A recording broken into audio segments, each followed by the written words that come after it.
D'abord, cette rencontre, elle était essentielle, elle était importante parce qu'elle me permettait de rencontrer quelqu'un qui voulait que je le défende, mais il était nécessaire que je le voie avant.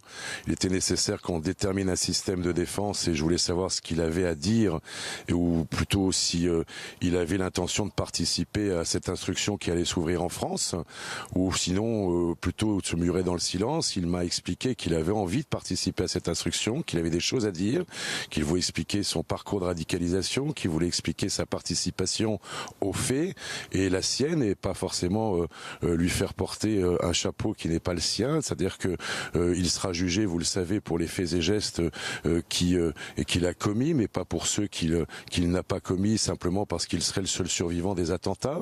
Donc cette rencontre, elle était essentielle, elle permettait de déterminer un système de défense, elle me permettait de prendre ma décision, elle lui permettait lui aussi de me rencontrer, de prendre sa décision.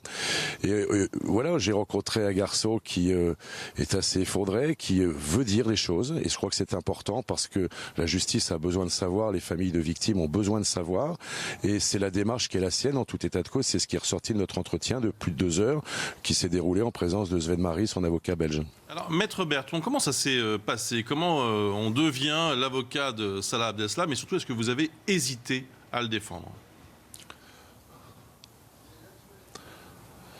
Comme je vous l'indiquais il y a quelques instants, d'abord il était nécessaire et impératif que je le voie. Vous savez, beaucoup d'avocats ont cette tentation, lorsqu'un dossier est médiatique, de s'en approcher. Moi, il était nécessaire que je voie ce garçon, que j'entende ce qu'il avait à dire et ce qu'il voulait dire à la justice française.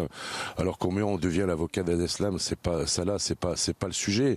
La question, c'est de savoir. Vous savez, il y a souvent une assimilation qui est faite entre l'avocat et le client. Bon, Sven Marie m'a raconté les pressions qu'il avait subies en Belgique.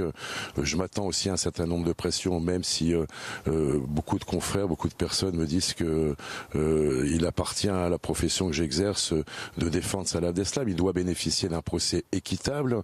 Il doit bénéficier. Nous sommes dans une démocratie, nous sommes dans une république, nous ne sommes pas dans un État totalitaire.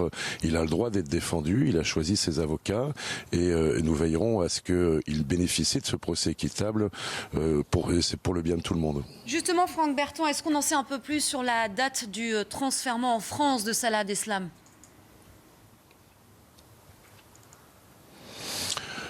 Ça n'arrivera pas dans les jours qui arrivent, ça va arriver dans les semaines. Je pense qu'on peut penser que avant le 15 mai, il sera transféré en France, mais pour l'instant, il n'y a pas de précision. C'est les autorités belges qui ont en charge ce transfert et c'est eux qui prendront la décision, je crois, dans le plus grand secret, mais en tout état de cause, ça ne devrait pas arriver dans les jours qui suivent.